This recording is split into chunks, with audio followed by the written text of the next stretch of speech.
Le Mountain Trail a été créé en 2000 par Major DeFoe aux États-Unis dans sa structure équestre, mondialement connue The Oregon Art Center. Le Mountain Trail a pour objectif d'entraîner un cheval d'extérieur et de ranch sur un parcours reprenant pratiquement tous les obstacles que pourrait rencontrer un cavalier et son cheval en situation de travail ou de randonnée. C'est pourquoi cette pratique convient à toutes les équitations, qu'elles soient de travail, classiques ou même au sol et en liberté. Patrice Ferré, ayant découvert cette discipline aux États-Unis, a décidé de la développer ici en France et de créer la MTHA française. Mountain Trail, c'est une discipline d'équitation d'extérieur et du cheval de ranch, puisque ça s'en rapproche beaucoup, mais c'est tout. Donc c'est pas une discipline western. Au niveau de la MTHA, ça ne le sera jamais. Il faut accepter que l'équitation classique travaille avec nous, le western, les gauchos, les Camargues et tout ce qu'on veut. Donc à partir de là, on vient chacun avec son bagage. Le horsemanship qu'on a mis en France et à la MTHA, et je précise bien à la MTHA, simplement parce que les fondateurs du MTHA, on est tous issus de ça. Pour nous, c'était normal. C'est pas forcément l'approche qu'il y a aux États-Unis. Ils ont du horseman dans les gènes, entre guillemets, mais c'est les 275 cavaliers que nous étions au championnat cette année en Oregon. On n'a pas vu 275 personnes travailler les chevaux de même sens ou de la même manière. Donc pour nous, je ressens qu'on n'a pas la même façon de travailler, mais on a le même objectif. Et ça, pour moi, c'est le plus important. Pierre-Paul Jacques, je trouve ça complètement stupide.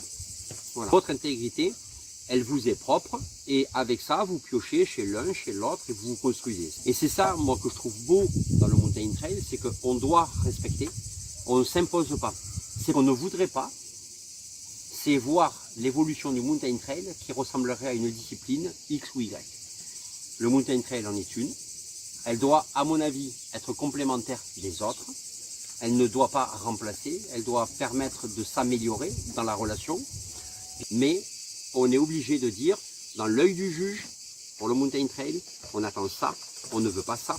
Il n'y a pas de saut, le saut n'existe pas en Mountain Trail. Les approches, les transitions doivent être courtes. La fluidité est extrêmement importante. La connexion est extrêmement importante. On sait que le cheval a le droit d'avoir peur. On sait qu'il ne peut pas fuir. On ne doit pas le laisser fuir à l'obstacle.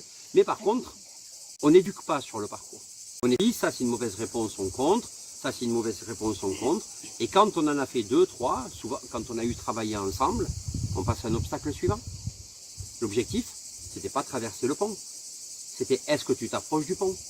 Comment tu t'approches du pont? Quelle est la lecture que je vais avoir des oreilles et de l'ensemble de mon cheval devant le pont? En fait, c'est ça qui est très important. Et c'est cette construction-là où nous, aujourd'hui à la MTHA, on essaie de partager. Pas d'enseigner, parce qu'on n'enseigne pas, mais de partager.